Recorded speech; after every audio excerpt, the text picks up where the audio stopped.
Quem entende inglês? Tem alguém no banheiro? Né, Messias? Não, né? Ele não entender. Deixa ele. A mulher, deixa ele. Bom, realmente estamos chegando no final da nossa telenovela, Nosso Lar, né? E no capítulo 49, quem lembra do capítulo anterior? Calma, um de cada vez. Quem lembra do capítulo anterior? Adriana? Nem eu. Não? Sônia? Arlindo? Não? De vez em quando é bom vocês assim, ajudarem a gente, assim, tipo, falar o que vocês lembram, só pra gente saber que vocês estão aqui, não tem desdobramento, alguma coisa assim. Como diz o nosso querido D'Alessandro. Bom, sério. Hoje chegamos ao capítulo 49, Recrescendo a Casa.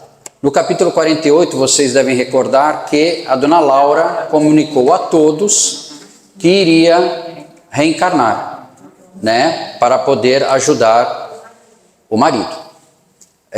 E teve uma reunião no lar, né, em que nessa reunião vieram várias pessoas, amigas da família, o ministro Clarencio, entre outras pessoas, e o marido dela, que já estava encarnado, né? Ele veio através do sono, né? Ele foi levado através do sono. Aí vocês lembram que a gente ouviu aquela bonita música, né? Em primeira mão, porque encarnados foram vocês os primeiros a ouvirem, entendeu? Porque desencarnados eles ouviram lá em Nosso Lar, mas encarnados foram vocês os primeiros a ouvirem, porque essa música não existia, só existia a letra. A música, o nosso amigo Iá é que ajudou-nos. Eu passei por uma amiga, ela falou assim, preciso ler de novo.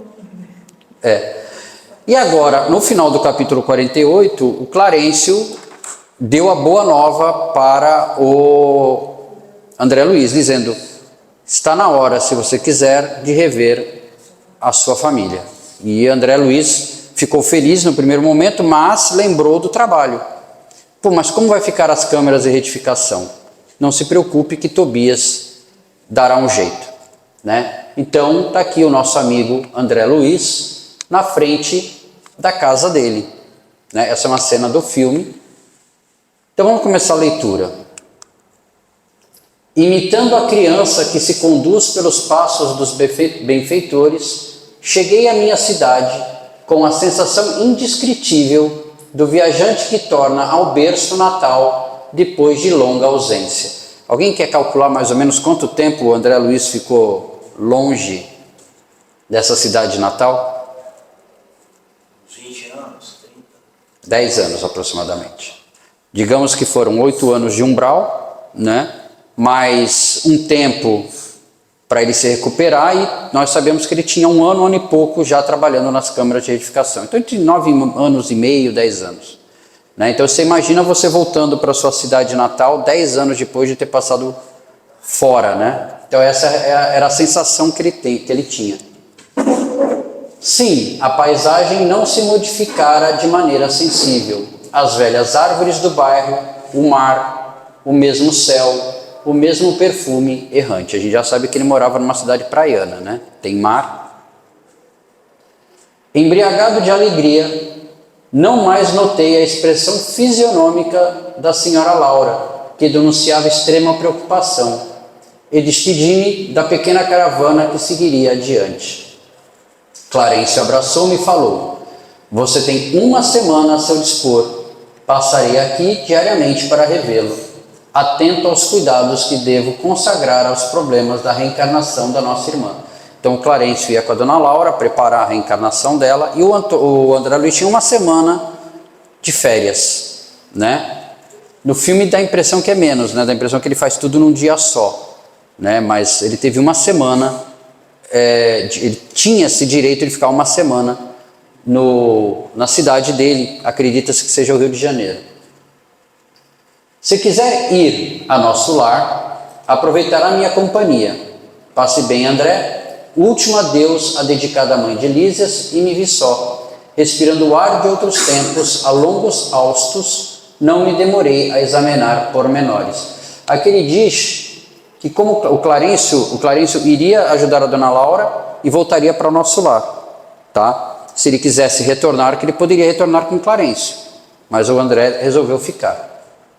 Atravessei célere, ou seja, rápido, celeramente algumas ruas a caminho de casa. O coração me batia descompassado à medida que me aproximava do grande portão de entrada. Eu fiquei pensando, né, qual deve ter sido o sentimento do André Luiz, né, andando pelas ruas, né, porque ele ainda não tinha essa habilidade toda de volitação, então ele andava, como todos andam, indo em direção à casa. A emoção que ele devia estar a ansiedade que ele devia estar sentindo de rever a casa, a mulher, os filhos. O vento, como outrora, sussurrava carícias no arvoredo do pequeno parque. Desabrochavam as aleias e rosas, saudando a luz primaveril. Em frente ao pórtico, ostentava-se garbosa a palmeira que, com Zélia, eu havia plantado no primeiro aniversário de casamento. Olha só. A palmeira estava lá, né? Ébrio de felicidade, ou seja, bêbado de felicidade, avancei para o interior. Tudo, porém, de notada diferenças enormes. São 10 anos que se passaram, então ele já não tinha, a casa já não estava muito, o parque, o jardim já não estava muito igual como ele se lembrava. Onde estariam os velhos móveis de Jacarandá? E o grande retrato onde, com a esposa e os filhinhos, formavam um gracioso grupo? Alguma coisa me oprimia ansiosamente, ou seja, ele entrou dentro da casa dele e não notou os velhos móveis. Os móveis já eram outros. O quadro dele já não estava mais na parede. Ele já começou a ficar com uma pulga atrás da orelha. Eu falei, pá, alguma coisa não está, tem alguma coisa errada aqui. Será que eu estou na casa? Será que ainda moram, os meus familiares ainda moram aqui? Dirigi-me à sala de jantar, onde vi a filhinha mais nova, transformada em jovem casadoura, né? Então a menina mais nova já estava uma jovem mulher, e quase no mesmo instante vi Zélia, que saía do quarto acompanhando um cavalheiro que me pareceu médico à primeira vista. Gritei minha alegria com toda a força dos pulmões, mas as palavras pareciam reboar pela casa sem atingir os ouvidos dos circunstantes. A primeira reação que ele teve foi falar, Zélia, estou aqui. Só que ninguém ouviu. Compreendi a situação e calei-me, desapontado. Ele percebeu que ele era espírito. Em espírito as pessoas não ouviriam ele, a não ser que tivesse um médium entre os familiares. Não era o caso. Então, ninguém ouviu ele. Você imagina quantos estão nas ruas que às vezes não perceberam que desencarnaram e ficam gritando, chamando por nós, ei, fala comigo, e a gente não escuta, né? E eles ficam perambulando, coitados, às vezes não sabendo o que aconteceu. Compreendi a situação e calei-me desapontado. Abracei minha companheira com o carinho de minha saudade imensa, mas ela parecia totalmente insensível ao meu gesto de amor. Ou seja, quantos espíritos nos abraçam durante o dia? Ou coisa pior, né? E a gente não percebe. Muito atenta, perguntou ao cavalheiro alguma coisa que não pude compreender de pronto. O interlocutor, baixando a voz, respondeu respeitoso. Só amanhã poderei diagnosticar seguramente, porque a pneumonia se apresenta muito complicada em virtude da hipertensão. Todo cuidado é pouco, doutor Ernesto, reclama absoluto repouso. Quem seria aquele doutor Ernesto? Perdia-me num mar de indagações, quando ouvi minha esposa suplicar ansiosa. Mas, doutor, salve-o por caridade. Peço-lhe, não suportaria uma segunda viuvez. Olha só. Aí ele já deve ter... Eu acho que eu fiz errado aqui. Depois já volto. Zélia chorava e torcia as mãos, demonstrando imensa angústia. Um corisco, um raio, né? Não me fulminaria com tamanha violência. Porque quando ele ouviu da Zélia, não suportaria a segunda viuvez, o que é que ele imaginou? Casou de novo. Está me traindo. me trocou pelo primeiro que viu passar na rua. Você viu que a frequência dele já começou a baixar. Outro homem se apossara do meu lar. Olha como nós somos bobos, né? Nós temos mania de achar que tudo é nosso, né? Então tá aqui. Outro homem se apossara do meu lar. A esposa me esquecera. A casa não mais me pertencia. Valia a pena de ter esperado tanto para colher semelhantes desilusões? Estava frustrado. Corri ao meu quarto, verificando que outro mobiliário existia na alcova espaçosa. Alcova, para quem não sabe, é o quarto do casal. No leito estava um homem de idade madura, evidenciando um melindroso estado de saúde. Ao lado dele, 3 figuras negras iam e vinham, mostrando-se interessadas em lhe agravar os padecimentos. E agora é que eu vou mostrar a imagem para vocês. Essa é a cena. Quem tiver interesse, tem esse site aqui, projetoimagem.com.br, tem desenhos de todos os livros do André Luiz. Isso é pago, né? É, pago. Essa aqui eu peguei, ainda consegui pegar grátis. Mas, possivelmente para missionários eu vou adquirir. Mas eu tenho todas. Esse pedaço. Tenho todas as imagens, todinhas. Bom, Nilza, que bom. É por causa do André, lá da TV Alvorada, eu fiz o estudo com ele, então ele passou para todos nós que fez o curso lá.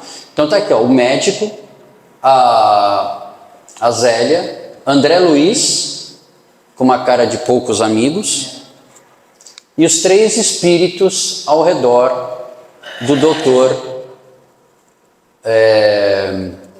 Ernesto. Obrigado. Viu? Mas aí vale ressaltar como o André Luiz. Mas aí vale ressaltar como o André Luiz já está numa condição diferente, né? Sim. Ele consegue enxergar as 3 criaturas, né? Por quê? E o impacto para mim, você lendo o livro, não é tão grande como se mostra no filme, né? O filme ele dá uma escorregada grande na maionese. Aqui como ele é espírito, ele consegue ver os espíritos que estão ao redor, né? E ele focou no Dr. Ernesto e apercebeu os 3 espíritos ao redor do Dr. Ernesto. De pronto tive ímpetos de odiar o intruso com todas as forças, mas já não era eu o mesmo homem de outros tempos. O Senhor me dava chamado aos ensinamentos do amor, da fraternidade e do perdão. Ou seja, não era mais o André Luiz. Depois de 1 ano e pouco em nosso lar, trabalhando nas câmaras de retificação, perdoando e sendo perdoado, porque ele foi perdoado naquele capítulo do amigo do pai dele, do ex-funcionário do pai dele, que não foi perdoada a dívida, que ficaram na miséria. Quando ele chegou ao nosso lar, esse rapaz, que inclusive André Luiz na época falou, é isso mesmo, não perdoa? Esse rapaz era um samaritano. E o André Luiz estava aprendendo ainda a caminhar no nosso lar. Depois, o André Luiz aprendeu a perdoar a menina Elisa, né? Não só a perdoar, desculpa, mas ele se tornou irmão espiritual, né? Quase um protetor dela em nossa casa, em nosso lar. A Elisa, para quem não lembra, aquela menina que ele, jovem, seduziu, né? E depois foi expulsa da casa e acabou enveredando para o ramo da prostituição e morreu de alguma doença venérea. Então ele já não era mais o André Luiz, ele já era outra pessoa, não era o mesmo André Luiz que desencarnou, que passou 8 anos no umbral. Ele já tinha uma bagagem, ele já não era mais a mesma pessoa. Mas mesmo assim ele ainda teve aquele sentimento. Sim, mesmo assim ele ainda teve. Mas lembra que eu falei, em algumas aulas eu falei, o problema não é o sentimento, o problema é você se manter no sentimento. Ou desculpa, o problema não é o pensamento, o problema é o sentimento. Ele teve um pensamento de raiva, digamos assim, né? Ao chegar na casa dele, encontrar outro homem na cama, os móveis já não eram mais os mesmos. Porque no filme, tanto que no filme, quando ele já tem esse pensamento, ele já O filme fez isso, né? Mas se você ler o livro, não tem isso. Ele não vai para o umbral. É que vamos voltar. O umbral é um estado de consciência, né? Você pode estar no umbral dentro de uma casa espírita, não adianta. Se você tiver com a tua cabeça bagunçada, com pensamentos negativos, não importa onde você está. Então, no filme, eles fizeram uma alusão de que essa sensação que nós trouxemos aqui, ó, cadê aqui? De pronto eu tive ímpetos de odiar o intruso com todas as forças. Esse sentimento de ódio que ele teve, no filme foi mostrado como caiu no umbral de novo. Por quê? Porque ele baixou totalmente a vibração dele.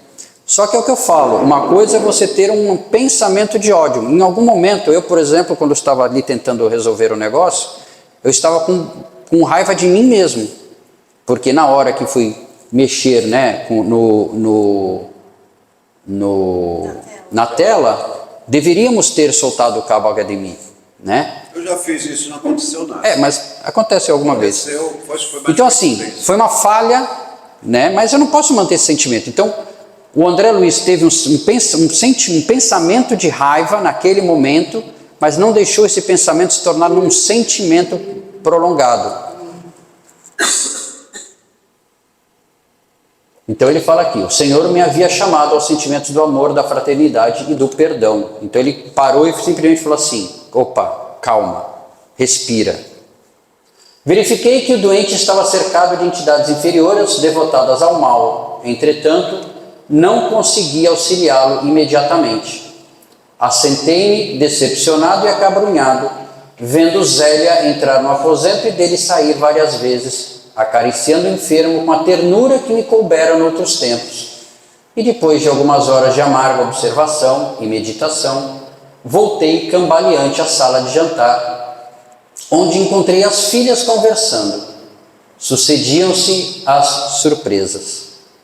A mais velha casara-se e tinha ao colo o filhinho. E meu filho, onde estaria ele? Zélia instruiu convenientemente uma velha enfermeira e veio palestrar mais calmamente com as filhas. Vim vê-los, mamãe, exclamou a primogênita, né, a mais velha, não só para colher notícias do Dr. Ernesto, como também porque hoje singulares saudades do papai me atormentam o coração. Desde cedo, não sei por que penso tanto nele. É uma coisa que não sei bem definir. Ela acabou, por pensamento, se sintonizando com a presença do pai, né? Ela percebeu a presença do pai. Sensitiva, né? Ela era uma sensitiva. Não terminou, lágrimas abundantes borbotavam-lhe os olhos. Zélia, com imensa surpresa para mim no caso André Luiz, né, para grande surpresa de André Luiz, dirigiu-se à filha autoritariamente. Ora, essa era o que nos faltava. Aflitíssima como estou, tolerar as suas perturbações. Que passadismo é esse, minha filha? Já proibi a vocês terminantemente qualquer alusão nesta casa a seu pai. Não sabe que isso desgosta o Ernesto? Já vendi tudo quanto nos recordava aqui o passado morto. Modifiquei o aspecto das próprias paredes. E você não me pode ajudar nisso? A filha mais jovem interveio, acrescentando. Mas antes de a gente acrescentar, você viu que ela simplesmente tentou apagar a história do Dr. André Luiz da casa, para que a casa não lembrasse em nenhum momento o André Luiz. Por que será que ela fez isso? Porque o Ernesto não gostava. Também. Porque o André Luiz não deve ter sido um bom pai, talvez. Não deve ter sido um bom esposo. Você está fazendo careta, né? Bom esposo é que ele não foi mesmo. Ele não era um bom esposo. Só andava na farra. Ele não era um bom esposo. Ele vivia bebendo, né? Vivia saindo com os amigos para beber, saía com mulheres. No jogo também. Jogo. né? Lembra que ele foi parar no umbral? Não foi por acidente, né? Então, ele não deve ter sido um bom parceiro para a Zélia, tá? Então a Zélia, depois que desposou o Ernesto ou antes, não sei, tomou essa atitude de mudar a casa, outros ares, né? Ela não queria mais nada que lembrasse o André Luiz. Desde que a pobre mana começou a se interessar pelo maldito espiritismo, vive com essas tolices na cachola, onde já se viu tal disparate. Essa história dos mortos voltarem é o cúmulo dos absurdos.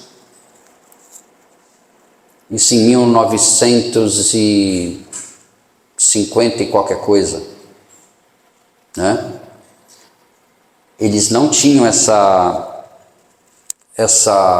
não era uma família que seguia o espiritismo, a não ser a filha mais velha que foi apresentada à doutrina espírita, tá? E talvez por isso ela tivesse um pouco mais de facilidade de perceber, né, ter essas sensações de perceber ou de sentir o pai por perto, né? Tanto é que ela, nesse dia em especial, ela o lembrou, né? Passou o dia lembrando do pai. A outra, embora continuasse chorando, falou com dificuldade, a mais velha. Não estou traduzindo convicções religiosas. Então é crime sentir saudades de papai?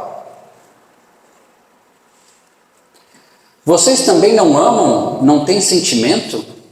Se papai estivesse conosco, seu único filho varão, não andaria, mamãe, a praticar por aí tantas loucuras. Então ele acabou de descobrindo que a família dele, no caso o filho mais velho, ou o filho varão, perdão, também andava perambulando por aí, né? Ele também tinha atitudes não muito boas.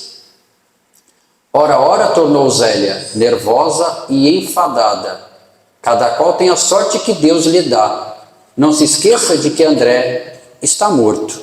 Então, para ela, para Zélia e para a filha mais nova, morreu, acabou, né? Não me venha com lamúrias e lágrimas pelo passado irremediável. Aproximei-me da filha chorosa e estanquei-lhe o pranto, murmurando palavras de encorajamento e consolação, que ela não registrou auditiva, mas subjetivamente, sob o efeito de pensamentos confortadores. Ou seja, ao mesmo tempo que ele gritou para a Zélia e a Zélia não percebeu nada, ao mesmo tempo que ele abraçou a Zélia não percebeu nada, a filha já ao contrário.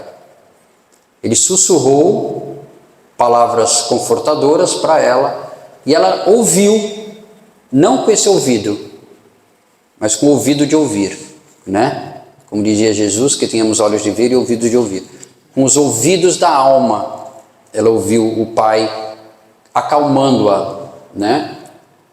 Afinal, via-me em face de singular conjuntura. Compreendi agora o motivo pelo qual meus verdadeiros amigos haviam procrastinado tanto o meu retorno ao lar terreno. Ou seja, ele percebeu que não era por outro motivo que toda vez que ele pedia para o ministro Clarencio e para o ministro Genésio, ou até para o governador, se ele tivesse oportunidade, posso visitar a minha casa? E eles falavam, ainda não, não. Porque ele precisava ter bagagem espiritual para isso. Você imagina se ao sair do umbral, fosse lá para a câmara de retificação, tivesse curado a sua úlcera, né, tivesse conhecido Lísias e com uma semana fosse visitar a família. Teria se passado já 8 anos. Zélia já estaria casada possivelmente. Qual seria a reação do André Luiz? O que vocês acham? Ele ia voltar para o umbral. Ele ia voltar Ou ele ia voltar para o umbral, ou ele ia se tornar um espírito obsessor daquela família, daquela casa. Ele ia obsediar todo mundo ali, porque ele seria um espírito completamente despreparado, né? Se você, hoje toda aula, toda conversa que a gente tem de nosso lar e as aulas que tiveram com o Silvio no ensino básico e agora com a Suzana, a gente sempre esbarra na mesma coisa, no nosso pensamento. Aonde nosso pensamento nos leva, né? E o grande objetivo dessas conversas, dessas aulas, não é aqui ninguém se tornar um expert em doutrina espírita. Não é. Se vocês acham que a gente vai sair daqui expert em doutrina espírita, não é esse o objetivo. O objetivo é que a gente se conheça, que a gente entenda a nossa posição no mundo, em que pé que eu estou e para onde eu quero ir. Eu ainda tenho pensamentos muito negativos, e esses pensamentos negativos duram na minha cabeça há muito tempo. Eu ainda sinto raiva ou ódio de alguém, mas raiva sim. Eu ainda sinto mágoa de alguém. São sentimentos que não nos levam a lugar nenhum. Mágoa, ódio, rancor, inveja, orgulho, o que mais? Culpa. Nada disso nos leva a lugar nenhum, né? Porque conhece-te a ti mesmo, né? E aí é que a gente vai formar a gente mesmo. Conhece-te a ti mesmo. Então, assim, por isso que o André Luiz precisava dessa bagagem. Porque se não fosse assim, com certeza André Luiz se tornaria um espírito obsessor daquela família. Isso que nós aprendemos na leitura, que cada capítulo era uma lição para ele. Cada capítulo era uma lição para ele. Para ele justamente encarar esse momento. Cada capítulo que nós... por isso que é legal, né, a gente reler, né, no meu caso, reler André Luiz, reler Nosso Lar. Eu não tinha essa visão, eu juro para vocês. A primeira vez que eu li Nosso Lar, eu li para ter que responder um questionário. Então eu li, qual era a função de eu ler Nosso Lar? Responder um questionário. Dessa vez, e eu quero agradecer a cada um de vocês me estão dando a oportunidade de reler André Luiz. Com o dedo. Mas todos nós, se relermos de novo, a gente vai... Sim, mas agora eu estou relendo com outros olhos. Porque hoje eu tenho uma bagagem que me permite entender certas coisas, certas passagens, né? Eu não entendia em algumas passagens o quão importante era cada lição que André Luiz estava aprendendo, né? E essas lições a gente tem que trazer para nós, né? Por exemplo, quando ele abraça Elisa e a torna uma irmã espiritual, uma pessoa a qual ele fez mal, né? Quando ele pede perdão para aquele rapaz que os pais fizeram mal, né? Então, assim, a gente tem que... Essas são as lições que a gente tem que levar. Então, aqui, compreendi agora o motivo pelo qual meus verdadeiros amigos haviam procrastinado tanto o meu retorno ao lar terreno. Angústias e decepções sucediam-se de tropel, ou seja, grande quantidade. Ele sentia angústias, decepções. Minha casa pareceu-me então um patrimônio que os ladrões e os vermes haviam transformado. Esse foi o sentimento que ele teve. Quando ele entrou na casa e viu a casa totalmente alterada, com outro homem na cama, a sensação que ele teve é de que ele tinha sido roubado, né? Alguém já foi, espero que ninguém, né? Mas alguém aqui já foi roubado, furtado? Eu já cheguei uma vez em casa... Em casa não, mas no assunto... eu já cheguei uma vez em casa, e eu não era casado com a Suzana ainda, e eu cheguei em casa, minha casa totalmente revirada. As joias da minha ex-esposa foram todas levadas. A casa totalmente suja, pisada, é um sentimento de invasão, né? É um sentimento muito ruim. É esse sentimento aqui, ó. Eu estava dormindo, o ladrão entrou, nós todos dormindo, levou tudo, o que pôde. Quando o Marco acordou, ele achou estranho, porque levou o celular dele, que estava debaixo da cabeça dele. Nossa. Ele estava dormindo com o celular aqui. Então o sono do Marco é pesado, né? Ou se não, nossos anjos de guarda estavam ali para nós não acordar. Sim. Porque era uma hora que todo mundo acordava e a mãe dele era viva ainda e ela acordava à noite, várias vezes à noite para ir ao banheiro, várias vezes à noite, e aquela hora ela não acordou. Sim, porque o bem material a gente reconquista, né? Depois. Porque se ele tivesse acordado, não é desgraça que ia acontecer. Poderia ter acontecido realmente uma desgraça. Né? Então, foi por Deus, né? Então vamos lá. Aí ele continua pensando: nem haveres, nem títulos, nem afetos. Somente uma filha ali estava de sentinela ao meu velho e sincero amor. Ou seja, ele descobriu que para a maioria dos familiares dele, ele não era nada mais. Ele não era mais nada. Não havia mais nenhum tipo de sentimento nem pensamento por ele.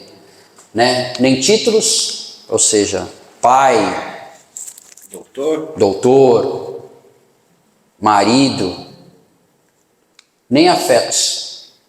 Porque a Zélia já não tinha, né, nada no coração por ele, a filha mais nova também nada, o filho varão, sabe-se Deus onde estava, né? Só a mais velha que nutria algum tipo de sentimento por ele.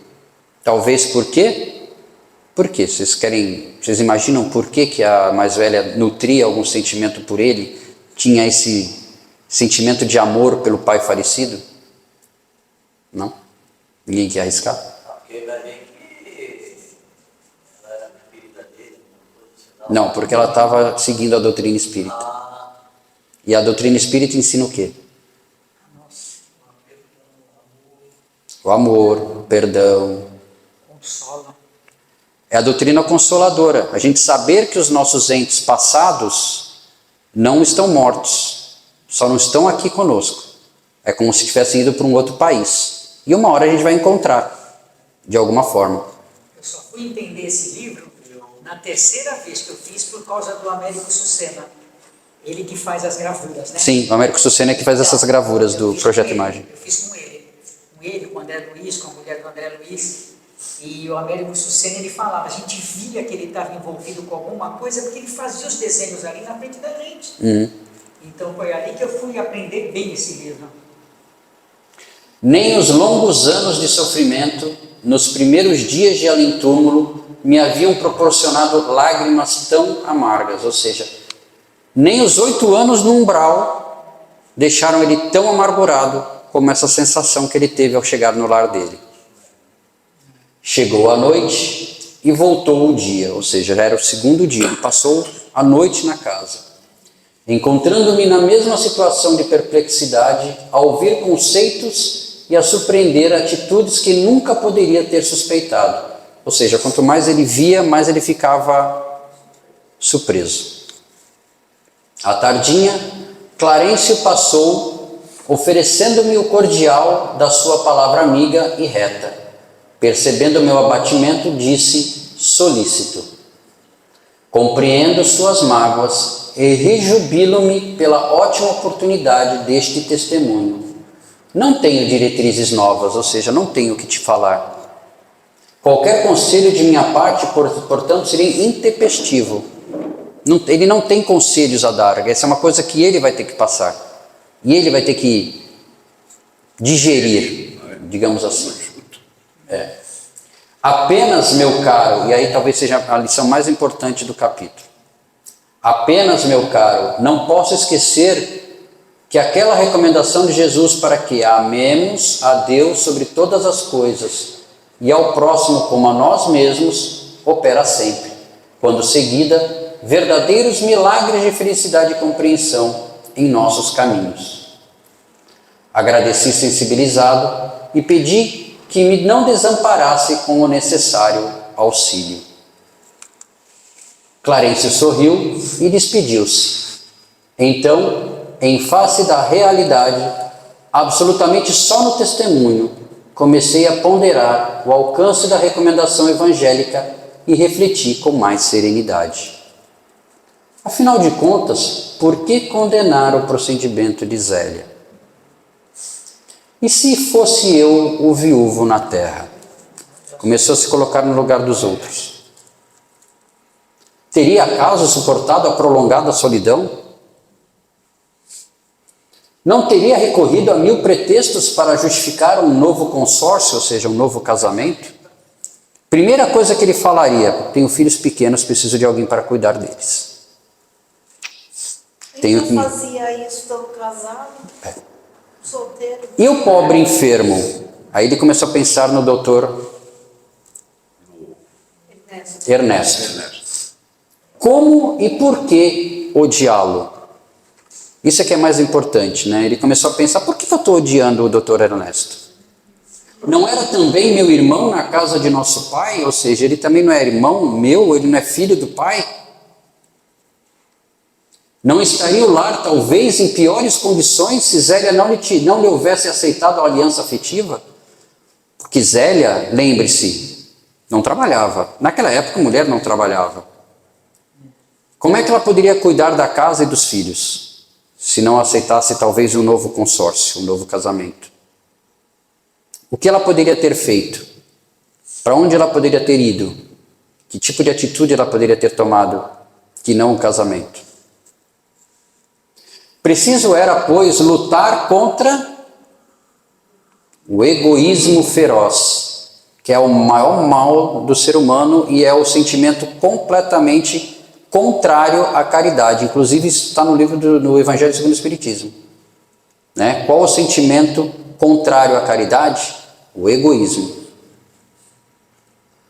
Jesus conduzira-me a outras fontes. Não podia proceder como homem da terra. Ou seja, ele já não era mais um caminhante terreno. Ele já não era um encarnado. Ele já conhecia o mundo do outro lado. Ele já sabia o que era a lei de Deus, né? Isso a gente também conhece. Mas ele já sabia que do outro lado as máscaras caem, né? Então por que continuar com esse sentimento de egoísmo? Minha família não era apenas uma esposa e 3 filhos na terra. Era assim constituída de centenas de enfermos nas câmaras de retificação e estendia-se agora à comunidade universal. Ele teve o sentimento de fraternidade. Ele viu, a minha família não é, a minha família em casa não sou eu e a Suzy. E os 3 gatos. E a minha filha que é casada com o marido dela e meu neto. Ou a minha e também a minha ex-mulher, a minha ex-sogra, são vocês, os meus clientes, quem gosta de mim, quem não gosta tanto. Né? Isso é a família. Tem uma passagem do Evangelho que um dos apóstolos, eu não lembro quem, chega para Jesus e fala para ele assim, você não vai... Ele estava palestrando, né?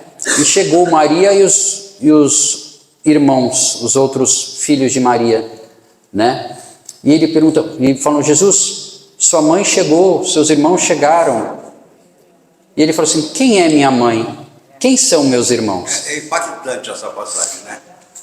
Ela é impactante. Hoje, a mãe da Adriana é a dona Joaquina. O pai é o seu Albino. Mas numa próxima encarnação, o seu Albino pode ser filho da Adriana e a dona Maria Joaquina vem como um homem e ser casado com a Adriana. Né? Assim, Maria Joaquina. Maria Emília, desculpa, perdão. Arrumou um outro nome para a tua próxima. Perdão. Já deu uma adiantada, né? Perdão. Ontem... Eu estou aqui, Maria Joaquina. Maria Emília, perdão, dona Maria Emília, perdão. Então assim, quem são meus irmãos, quem é minha mãe, quem são meus irmãos? É isso que ele está falando aqui, ó. A família agora dele, a família de André Luiz agora, era constituída de centenas de enfermos nas câmaras de edificação, ou seja, primeiro ele pensou em quem? Nos doentes que ele deixou lá em nosso lar. Doentes entre aspas, né? Os espíritos que estavam lá se recuperando. E estendia-se agora à comunidade universal. Então no filme, o diretor, acho que carregou um pouco nas tintas quando jogou ele lá no umbral. Não, ele não chegou aí para o umbral físico, mas ele teve uma queda.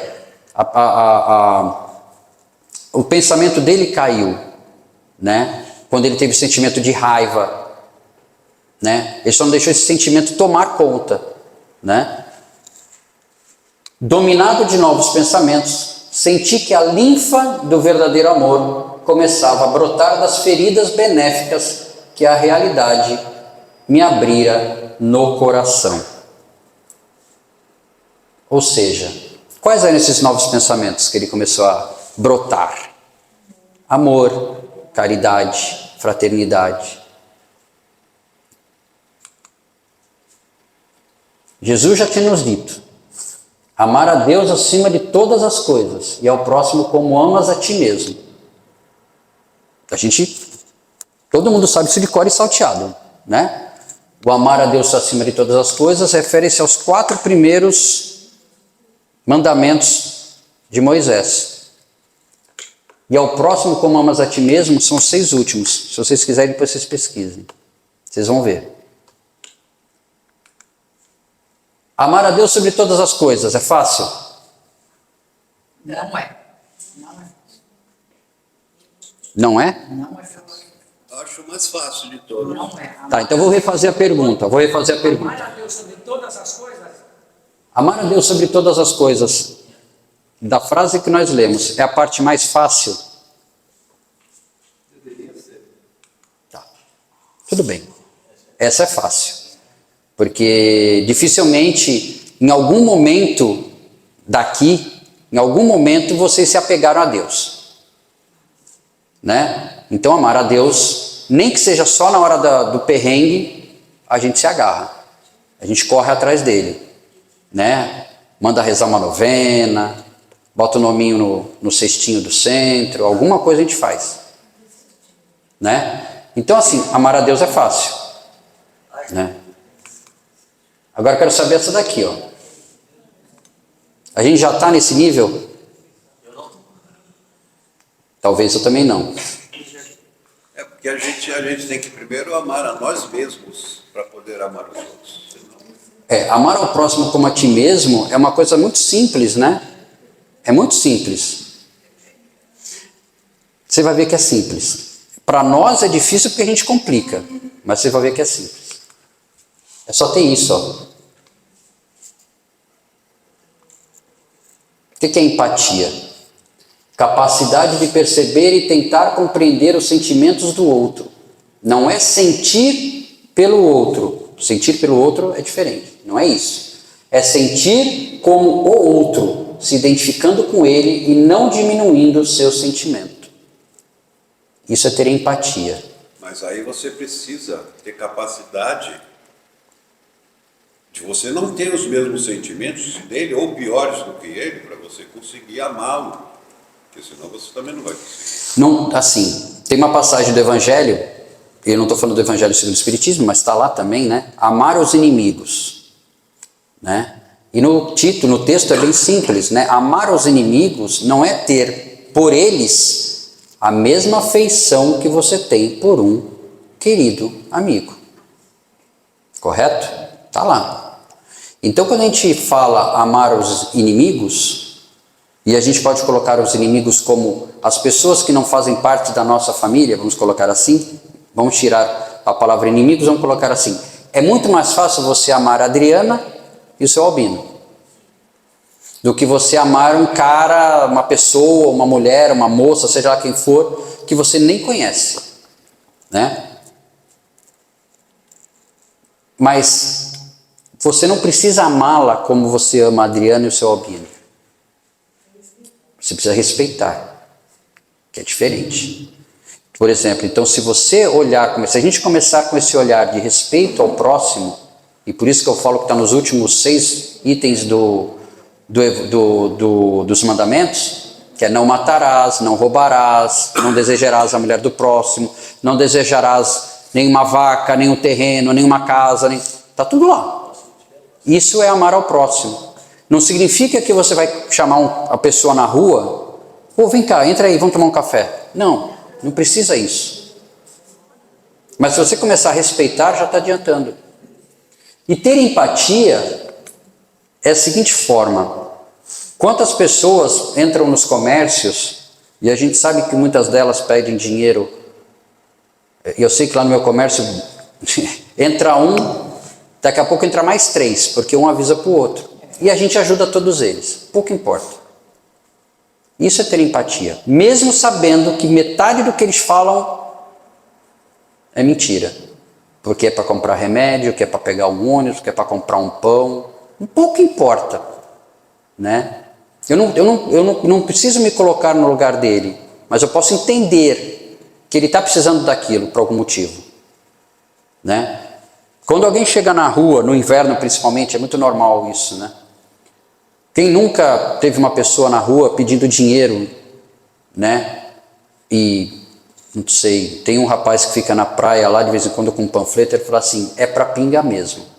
Eu ia falar isso já. Eu já vi esse cara. É para pinga mesmo. Ele anda com uma placa assim, me ajude que é para pinga mesmo. Não é pra comida, não é pra pinga, né? Eu já vi. Você já viu uma... Então, Honesto tem. ele pelo menos, ele já fala para o que é, né? Agora, o que a pessoa chega para você e pede uma ajuda, seja lá qual for, um dinheiro. Aí você fala, não dou. Não dou, pronto, não tem problema, não dá. Você fala, eu estou desprevenido, não tenho, não quero dar, beleza. Aí a pessoa vai embora e aí você fala assim, tá vendo? Isso é para encher a cara de cachaça.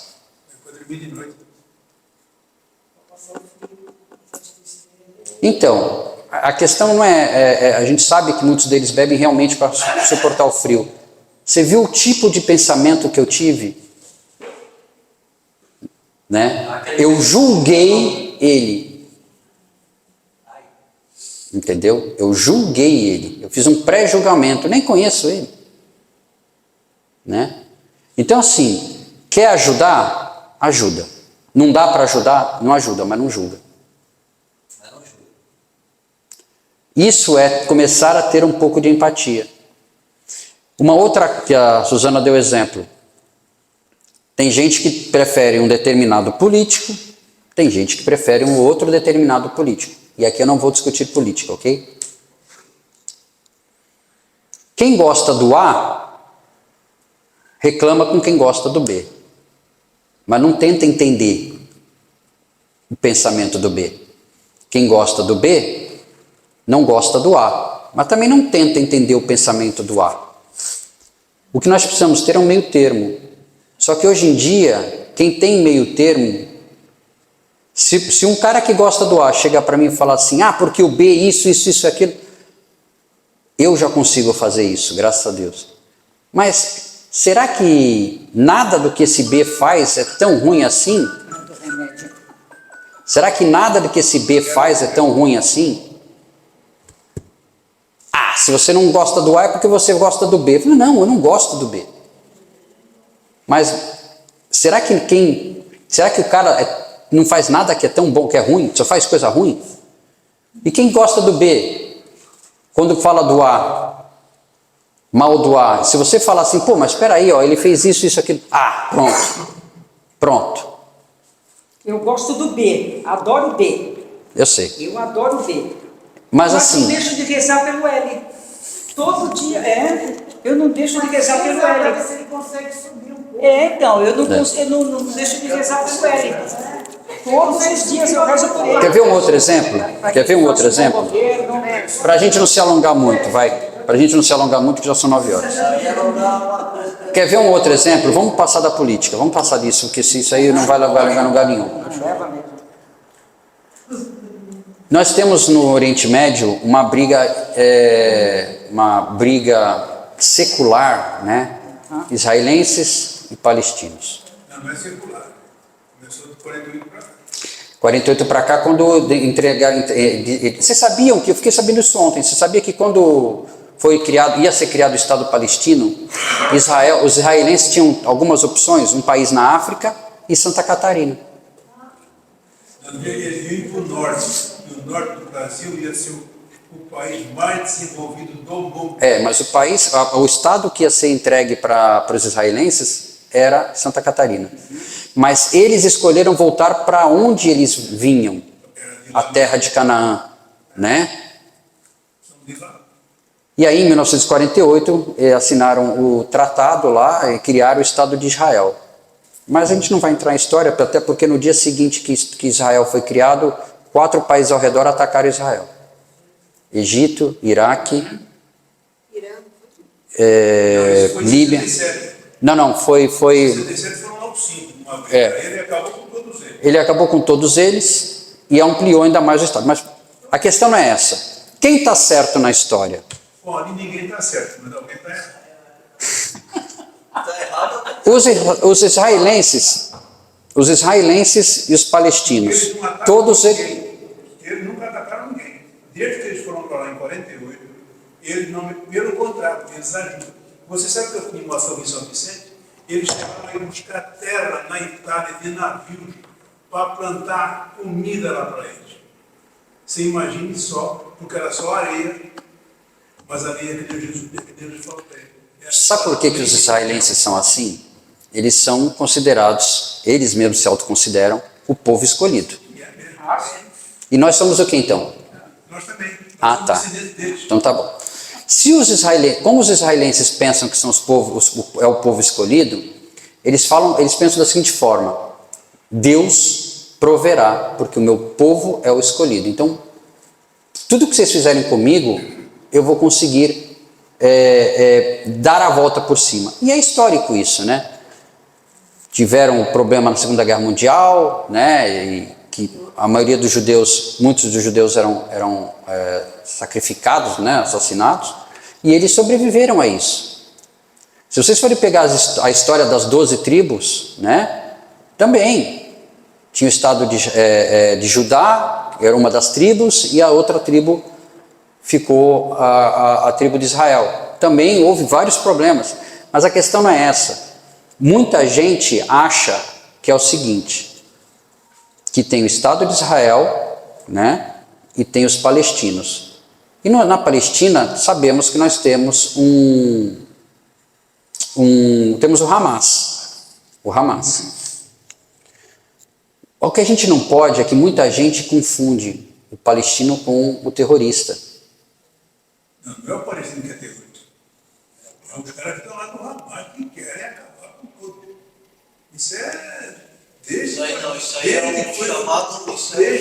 Posso terminar? Desde que foi fundado o Estado de Israel, eles já pensavam assim, queriam acabar com isso. Eu tenho uma mocinha lá que chama Aline em Israel, não sei se você já viu algum vídeo dela. Quem fazia as balas, porque o inglês não deixava eles terem armas. Eles faziam na surdina. Ainda bem que eles fizeram, porque senão, quando eles em 48, se eles não tivessem preparados, a lista de todos acabava. Peraí, o que o Arlindo ia falar? O que você ia falar, então? Não, eu ia falar que esses negócios normais é o quê? É fanatismo. Tá. Fanatismo Mas religioso. deixa eu tentar chegar ao ponto que eu quero que vocês entendam. Então o Hamas é um grupo terrorista, correto? Correto. Eles fazem atrocidades? Fazem. Qual é o primeiro pensamento ou sentimento que vocês têm em relação ao Hamas? Ódio. Não tenho pena deles pensarem dessa maneira. Nem tem que ter ódio, nem raiva, nem pena. Porque são pensamentos... Primeiro, o ódio e a raiva é um sentimento muito ruim, né? Não é o que a doutrina espírita prega. E pena também não, porque eles sabem o que estão fazendo. O que nós temos que ter é compaixão. Obrigado. Compaixão. Tanto dos israelenses que morrem, como dos palestinos ou dos terroristas que morrem. Porque esses que morrem, principalmente os terroristas, eles vão levar uma carga muito, muito pesada. Então, a gente não pode ter ódio, a gente não pode ter raiva, e não é para ter pena, porque cada um conforme as suas obras, cada um faz e depois paga por isso. Mas não é obrigação, não somos nós que teremos que ter esse sentimento, né? Esse sentimento que a gente acabou de ver aqui do André Luiz, que ele sentiu raiva do Ernesto e sentiu raiva da situação. Porque o cara invadiu a casa dele, na opinião dele. Na opinião dele, ele tinha esse sentimento de posse. A gente tem que entender que a gente não é dono de nada, nem de ninguém. Nós não somos donos nem desse corpo, porque quando a gente morrer, ele fica e a gente vai. Eu não sou dono desse relógio, não sou dono da minha casa, nem dos filhos. Não, você não é dono de nada. Absolutamente nada, né? Como dizem aquela brincadeira, né? Dessa vida não se leva a nada, é verdade. Não se leva a nada, a não ser as boas obras que você faz, a não ser os pensamentos que você produz, as energias positivas que você espalha pelo mundo. Então, quando nós temos um sentimento negativo, por exemplo, o ódio por alguém, só faz mal para nós. O sentimento de raiva, ódio, é gastrite. É onde a doença vem. É gastrite. No futuro é uma gastrite, que pode virar uma úlcera. Entendeu? Então, assim, tudo que nós aprendemos até agora, nos 49 capítulos que nós tivemos assistindo até agora, todos eles falam de uma coisa só: de ter empatia para com os outros e torcendo para que os outros tenham empatia com a gente. Entendeu? O Chico falava que o problema não é eu fazer mal a alguém. Desculpa. O problema não é alguém fazer mal para mim. O problema é eu fazer para alguém. Entendeu? Porque se eu fizer, eu que vou pagar por isso. Né? E não é castigo. Não é castigo. Plantou abacate, vai comer abacate. Porque tudo está no seu lugar. Tudo. Para encerrar, que a gente possa começar a treinar isso daqui, ó. A empatia. Muita gente vai fazer coisas que você não gosta, né? Muitas pessoas você vai cruzar no teu caminho que você não gosta, ou que te fazem mal, ou que te fizeram mal. Mas se a gente começar, a partir de hoje, a quando encontrar uma pessoa que te fez mal, que te gerou uma mágoa, se você começar a treinar desde agora, que você não quer mais o mal dessa pessoa, isso, como eu disse, não é levar ela para dentro da sua casa, não é nem tipo, se no momento no atual a gente não consegue conversar com ela, não tem problema, mas não desejar o mal para essa pessoa. Se a gente começar a ter isso aqui, ó, se colocar no lugar dos outros, porque a gente não sabe a história dos outros, a gente não sabe como eles passaram, por que eles passaram, o que eles viveram, a gente vai começar a melhorar um pouquinho. E pedir a Deus que conserve essas pessoas bem longe da gente. Depois apaga. Então é isso, gente. Que a partir de hoje a gente tenha um pouco mais de empatia, né? Porque a gente tem que seguir isso aqui, ó. E a segunda parte é mais difícil, tá bom? Obrigado a todos pela paciência e semana que vem a nossa penúltima aula de Nosso Lar. Por quê? A semana que vem é a aula 50, que é o último capítulo. Porém, na outra semana, nós seremos agraciados com a presença do Dr. Wilson Trindade, que vai fazer um encerramento do nosso curso, falando sobre tudo isso que a gente aprendeu e talvez até um pouco mais. Tá? Então, a minha participação acaba na próxima semana em Nosso Lar, mas na outra semana a gente vai ter...